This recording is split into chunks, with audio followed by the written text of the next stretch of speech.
Good evening everyone. आज मैं class 7th का 3rd चैप्टर संधि समझाने जा रही हूँ।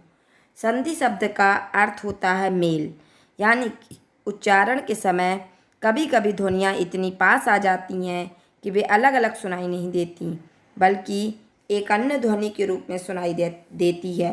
जैसे दिन और ईश को जब हम अलग अलग उच्चारित न करके एक साथ बोलेंगे तो वो दिनेश सुनाई देगी, जैसा उच्चारण सुनाई देता है। वर्णों के इस मेल को ही संधि कहते हैं। यह मेल बिना बाधा के होता है और इसमें कुछ परिवर्तन भी आता है। यह परिवर्तन पहली ध्वनि में भी हो सकता है, दूसरी या दोनों में भी हो सकता है। जैसे राम प्लस अवतार, यानी कि माँ छोटा है और आ छोटा है। जब छोटा छोटा मिलकर बड़ा बन जाता है तो रामावतार हो जाएगा। सप्त ऋषि, यानी कि ता छोटा है और रा ऋषि का छोटा है, यानी छोटा आ और रा ऋषि मिलके अर हो जाएगा, यानी कि सप्त ऋषि बन जाएगा। पर धन उपकार, यानी कि छोटा रा और छोटा ऊ मिलके ओ हो जाएगा, परोपकार। और नी धन मल, यानी कि निर्मल, यानी कि आहा की दो बिंदी और माँ यानी कि रा, तो ये निर्मल बन जाएगा। संधि हमेशा दो ध्वनियों के बीच ही होती है, ना कि शब्दों के बीच। अब मैं आपको बताऊंगी कि संधि किसे कहते हैं। दो वर्णों के पास पास होने के कारण आपसी मेल से जो परिवर्तन होता है उसे संधि कहते हैं। संधि विच्छेद, यानी कि संधि के बाद मिले वर्णों को पहली वाली अवस्था में ले आने को संधि विच्छेद कहते हैं। जैसे संधि हो गई ग्रीस, और अगर हम इसको तोड़ देंगे यानी कि गिरी धन ईस, तो ये इसका संधि विच्छेद हो जाएगा। उसी प्रकार से मनोयोग, यानी कि मनहा धन योग, यानी कि ये इसका संधि विच्छेद हो गया। उच्छ्वास उत धन श्वास, यानी कि ये इसका संधि विच्छेद हो गया। अब मैं आपको बताने जा रही हूँ संधि के कितने भेद होते हैं। संधि के 3 भेद होते हैं: स्वर संधि, व्यंजन संधि और विसर्ग संधि। स्वर संधि, दो स्वरों के परस्पर मेल से होने वाले परिवर्तन को स्वर संधि कहते हैं। स्वर संधि 5 प्रकार की होती हैं: दीर्घ संधि, गुण संधि, वृद्धि संधि, यड़ संधि और अयादि संधि। दीर्घ संधि, जब हास्य स्वर या दीर्घ छोटा आ बड़ा, छोटी बड़ी, छोटा ऊ बड़ा ऊ के बाद हास्य या दीर्घ छोटा आ बड़ा आ, छोटी ई बड़ी, छोटा ऊ बड़ा ऊ आए तो मिलकर दीर्घ हो जाते हैं, यानी कि छोटा छोटा आए तो बड़ा आ हो जाता है, छोटी ई आए तो बड़ी ई हो जाती है। उसी प्रकार से छोटा ऊ आए तो बड़ा ऊ हो जाता है। अब मैं आपको बताऊंगी कि जैसे लिखा है कृष्ण धन अवतार, यानी कि अड़ा छोटा है और आ भी छोटा, यानी कि छोटा छोटा मिलके बड़ा हो गया तो कृष्ण अवतार। उसी प्रकार से बड़ा विद्याधन अर्थी, बड़ा या और छोटा आ मिलके, यानी कि बड़ा आ और छोटा आ मिलके भी बड़ा विद्यार्थी। दया धन आनंद, यानी कि बड़ा या और बड़ा आ दोनों बड़ा बड़ा मिलके भी बड़ा आ होंगे, दयानंद। कवि धन इंद्र, यानी कि छोटी मिलके बड़ी ई, कवींद्र। मुनि धन ईश्वर, छोटी ई और बड़ी ई मिलके भी मुनीश्वर। उसी प्रकार से गुण संधि में छोटा आ बड़ा आ के बाद छोटी बड़ी ई आने पर ए ऊ तथा बड़ा ऊ आने पर ओ तथा रारिशी आने पर अर हो जाता है। जैसे देवधन इंद्र, यानी कि यहाँ पे छोटा आ है और छोटी ई है तो ये ए हो जाएगा तो देवेंद्र बन जाएगा। रमाधन ईश, यानी कि बड़ा आ और बड़ी ई जब मिलेंगे तो ए बन जाएगा तो रमेश बन जाएगा। लोकधन उक्ति, यानी कि छोटा आ और छोटे ऊ मिलके ओ हो जाएगा तो लोकोक्ति। महाधन उत्सव, यानी कि बड़ा हा और बड़ा छोटा ऊ मिलके ओ हो जाएगा तो महोत्सव। यथाधन उचित, बड़ा आ और छोटा ऊ मिलके यो हो जाएगा, यानी कि यथोचित। उसी प्रकार से सप्त ऋषि, छोटा ता और रा ऋषि का मिलके अर हो जाएगा सप्त ऋषि। वृद्धि संधि, छोटा आ बड़ा आ का मेल ए से होने पर ए तथा ओ औ से होने पर औ हो जाता है।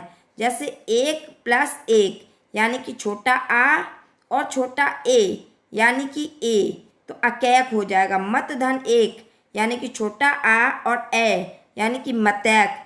सता धन एव, सदैव। राजा धन ऐश्वर, राजेश्वर। परम धन ओज, यानी कि परमोज। परम धन औषध परमौषध, महाधन ओज महोज, महाधन औषध महोषध।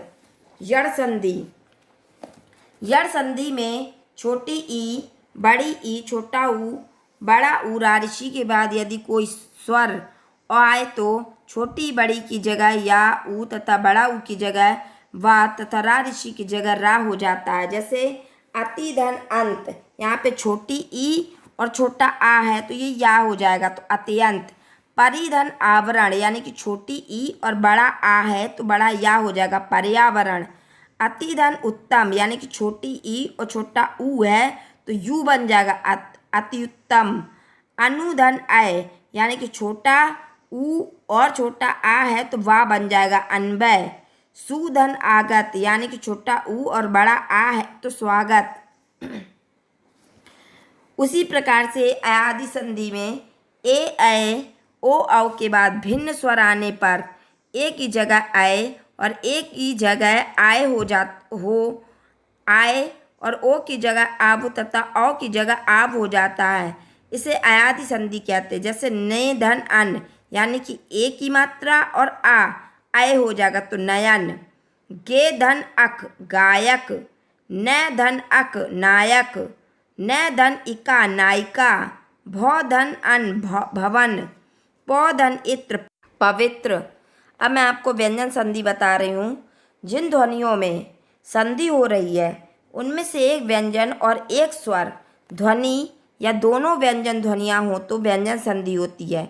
जैसे किसी वर्ग के पहले वर्ण जैसे का, चा, टा, ता, पा का मेल किसी स्वर या उसी वर्ग के तीसरे चौथे वर्ण अथवा या, रा, ला, वा में से किसी वर्ण से हो तो वर्ग का पहला वर्ण तीसरे वर्ण में बदल जाता है। जैसे दिक धन दर्शन यानी कि पहला अक्षर का है और ये दा है यानी कि दोनों मिलेंगे तो दिग्दर्शन हो जाएगा। दिक धन अंत यानी कि दिगंत, जगत धन ईश यानी कि जगदीश, सत धन धर्म यानी कि सद्धर्म। उसी प्रकार से किसी वर्ग के पहले वर्ण का, चा, टा, ता, पा का मेल पंचम वर्ण से होने पर वह वर्ण उसी वर्ग का पांचवां वर्ण बन जाता है। जैसे वाक धन में यानी कि वाण्मय, जगत धननाथ यानी कि जगन्नाथ, उत धन नयन यानी कि उन्नयन, सट धन मास यानी कि षडमास। उसी प्रकार से ता या दा का मेल चा या छा से होने पर ता या दा के स्थान पर चा होता है। जा या झा से होने पर जा, टा या ठा से होने पर टा, डा या ढा से होने पर डा और ता से होने पर ला होता है। जैसे लिखा है सत धन जन यानी कि यहाँ पर ता है और यहाँ पे जा तो ये ता है जो वो आधे जा में बदल जाएगा तो सज्जन बन जाएगा। उसी प्रकार से सत धन चरित्र यानी कि सच्चरित, उत धन ज्वल यानी कि उज्ज्वल, उत धन लास यानी कि उल्लास। उसी प्रकार से ता का मेल किसी स्वर से होने पर ता के स्थान पर दा हो जाता है। जैसे सत धन गति यानी कि सदगति, उत धन घाटन यानी कि उद्घाटन, भगवत धन गीता यानी कि भगवत गीता और तत् धन अनुसार यानी कि तद अनुसार। ता या दा का मेल शा से होने पर ता या दा के स्थान पर चा और शा के स्थान पर छा हो जाता है। जैसे उत धन श्वास, सत धन सास यानी कि ता और शा मिलके चच हो जाएगा सच्छास्त्र। उसी प्रकार से ता या दा का मेल हा से होने पर तद हो जाता है। जैसे पद धन हति यानी कि दा और हा तद हो जाएगा तो पद्धति। उत धन हार यानी कि ता और हा यानी कि उद्धार। स्वर के साथ छा का मेल होने पर छा के स्थान पर चच हो जाता है। जैसे परिधन छेद यानी कि छोटी ई और छा है तो ये हो जाएगा परिच्छेद। विधन छेद यानी कि विच्छेद। आधन छादन यानी कि आच्छादन। अनुधन छेद यानी कि अनुच्छेद। माँ का मेल का से माँ तक किसी भी वर्ण से होने पर माँ के स्थान पर उस वर्ण वाले वर्ग का पांचवां वर्ण हो जाता है। जैसे अहम धन कार यानी कि अहंकार, किम धन तू यानी कि किंतु, सम धन दे यानी कि संदेह। उसी प्रकार से माँ का मेल उपर्युक्त व्यंजनों को छोड़कर अन्य किसी व्यंजन से हो तो माँ अनुस्वर में बदल जाता है। जैसे समधन योग यानी कि संयोग, समधनवाद यानी कि संवाद। पहले शब्द में रा ऋषि रा शा के बाद दूसरे शब्द में ना आने पर ना का अड़ा हो जाता है। जैसे परिधनमान यानी कि परिमाण और भूषधन ना यानी कि भूषण। अब मैं आपको विसर्ग संधि बताती हूँ।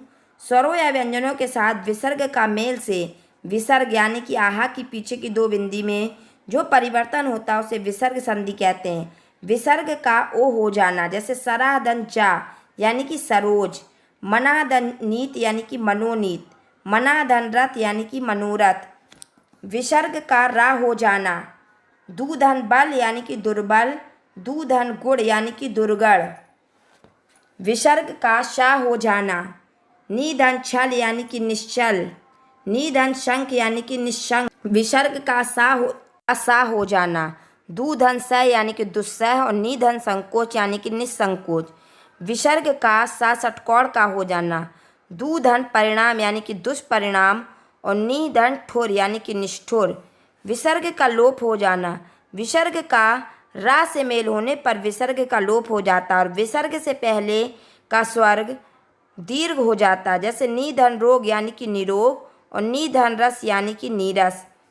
हिंदी भाषा में कुछ शब्दों पर संस्कृत के संधि नियम लागू नहीं होते। हिंदी की प्रकृति के अनुरूप कुछ संधियां स्वयं ही विकसित हो गई हैं।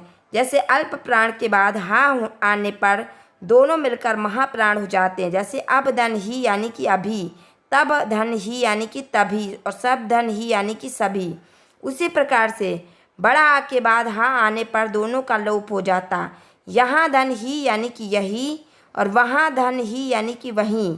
सा के बाद हा आने पर हा लुप्त हो जाता। जैसे इस धन ही इसी और उस धन ही उसी।